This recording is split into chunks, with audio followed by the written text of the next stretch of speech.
All right, ladies and gentlemen, we are getting into our segments. If my screen works over here. All right, there we go. We're getting into our segments.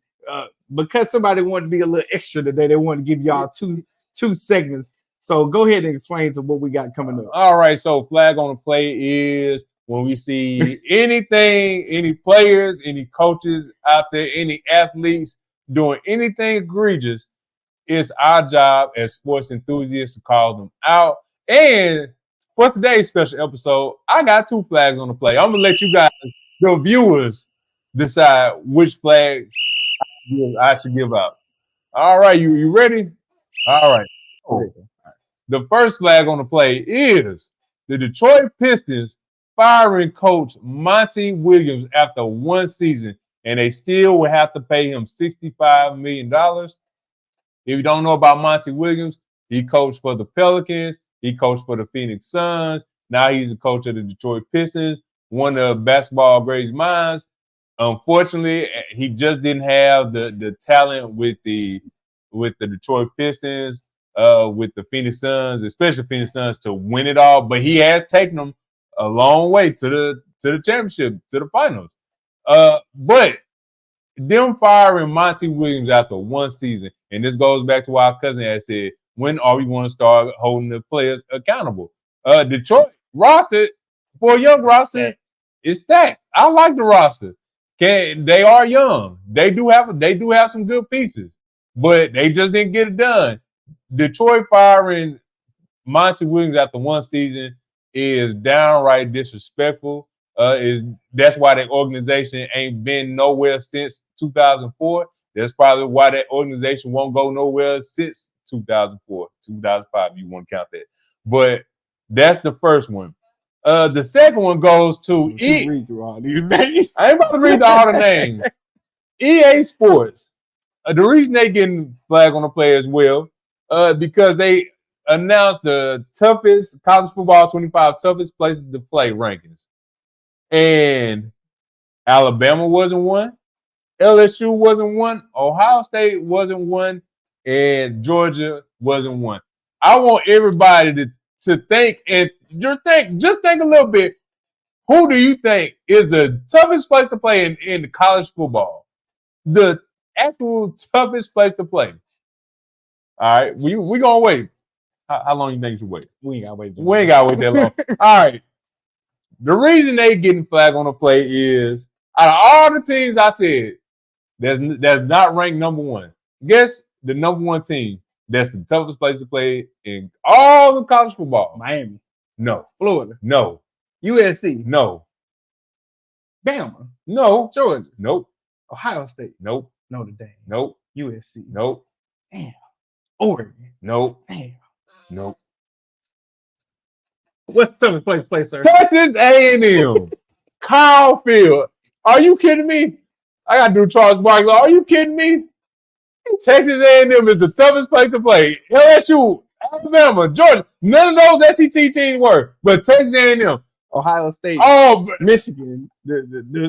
I think there's a snake in my boot. Man, all I'm saying, dog, I'm shivering. I'm shivering. I bet LSU and Alabama just be shivering when they go to play at Texas A&M.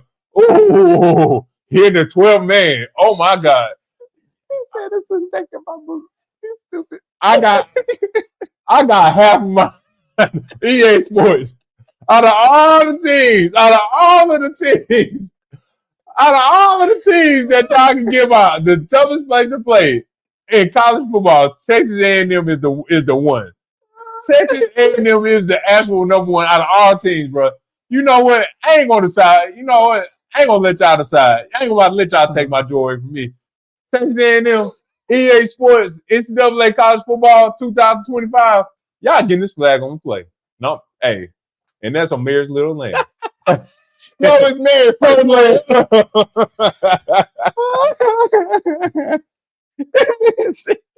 Land. We using toiletry references today. There's a snake in my boot. Man, real quick, let me go back up. Yes, earlier, here it is for Tanya. Just to start off. Oh, wait, a championship this year, man. Just collect. Not. You ain't gotta win a championship this year, but you better be in that thing. Right. lose it, but you better lose in the championship, and then you better be in the next year to win it. That's for sure. I love that for him. This is for Monty Williams. He didn't even want that job. They forced it on him. Now he getting $75 million from the last 2 jobs. Facts. Hey, because he winning, keep getting them checks. His story is very sad. Of what happened with his wife and how he's been raising and being that leader for his family and stuff like that. If y'all don't know about it, we will share it. We'll share it soon. But it is very sad. It brought tears to my eyes when I first heard about it. Georgia, Bama. This is Steven guessing. I definitely agree with Kerry. If that's not Pistons karma, I don't know what it is. And again, like that Pistons team didn't have the best roster. They just had some go-getters. Yep. Mario. I'm sorry.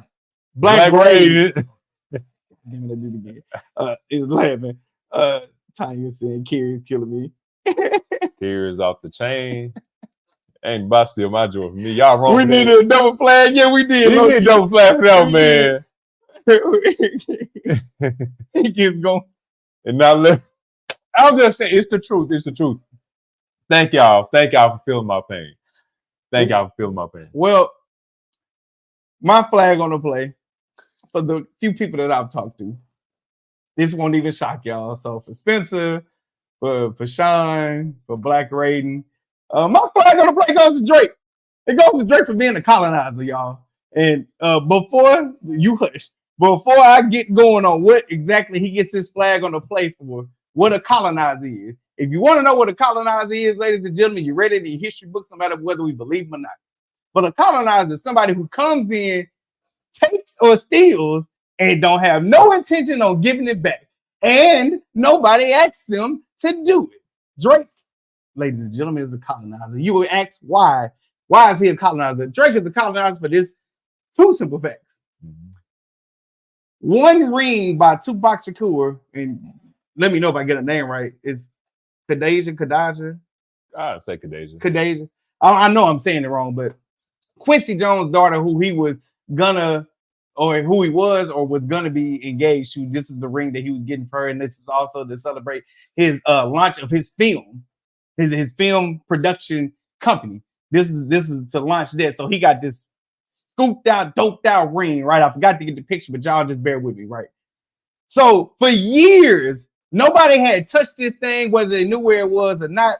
This is every successful artist from the West Coast, including, but not limited to, Dr. Dre, Nipsey Hussle, Kendrick Lamar. Dr. Dre, we know could afford that bad boy way long time ago. He never went and got it. There's other artists that have been successful that looked up the pocket and all this stuff right there, right? Everything that could have happened for anybody else to go get this ring if they knew where it was. And who go get it? This man, Drake. Now, nobody else touched it but him. So Drake goes and gets the ring. And I believe it's a hip-hop artifact thing that's being set up in New York. And I know my brother asked me this, so I'm going to just throw this out here. Why didn't they go get it? Maybe they're a nonprofit. They couldn't afford it. Who knows? I'm not using excuse me, just saying. Who knows why they didn't get it? But anyway, they asked Drake, could he, donate it to him? I don't know. He could have set up an agreement, whatever it may be, because the ring wasn't really yours, right? You went and bought it. I get it. You spent your hard-earned money. Well, Drake said no. And also, he went and got some of Pharrell's early clothing, which Pharrell being the jeans that he is, pink for tiny. P.I. No, I'm just playing. We ain't going to get in there right now. He went and got some of that early clothing and bought it. The reason why I say he's a colonizer because if you were a true lover, fan of hip-hop and really want to embrace the culture, some things like unspoken rules, which we don't always like, you just don't touch. If these countless of people who knew him or knew of him or looked up to him hadn't touched it before, why you had to go touch it? Why? And then why? If you're such a fan, right? You bought the thing. Your name is forever ingrained and it'll never go away. You can make sure on the little plaque underneath. Drake is the one that returned this to us. You can have your name and fame with it, but you won't give it back. All you got to do is get that ring back and you might get some of his respect. That's what Cuckoo Kenny said now. Shout out to Spencer for that nickname. Now, I know you don't feel that way about him being a colonizer, but you just think about it. Why didn't Dr. Dre get it beforehand? Why Kenny didn't get it? They ain't want it. Or they respect it. They respect it. I feel you. But you feel my analogy. Right? I feel you. I see you on it. That's my reason for why he is getting the colonizer and why he getting this flag on the play, y'all. I'm throwing it in a minute. But I mean, y'all can let us know in the comments what you think. I just think it's awful convenient how everybody is turning coat on this day. It is so funny and hilarious to watch. Number one, but number two, I'm gonna stand by it. He ain't made a good album since like 10 years ago. Yeah, I said it. I said it. I said it. Oh, and we got a fax here from Mr. LaShawn. Oh wow, Whoa, no Drake slander. You on the wrong podcast, baby, because it's definitely slander. It ain't slander if it's true. So mad about hey. You know what I'm saying? We gotta so mad about Drake and his tell him about it, Tanya. what is this mess now? His IP shenanigans. Tell him about it, Tanya. Hey, all I'm saying is we loved you when you was giving us these love anthems and you was being yourself and you was talking about nice guys finish last and things like that. Even when you was trying to stun on them, when you get to talking that hood talk, you not about that life, baby. Drake talk that hood talk. Hey, bro. You from Canada. You can't even take that serious. You from Canada, man. All right, man. Give them life when life comes at you fast. What that is. All right. Pretty much when life comes at you fast is when you're on the airplane, you're on cloud 9, cloud 10, cloud 13, cloud 15, and then somehow, some way.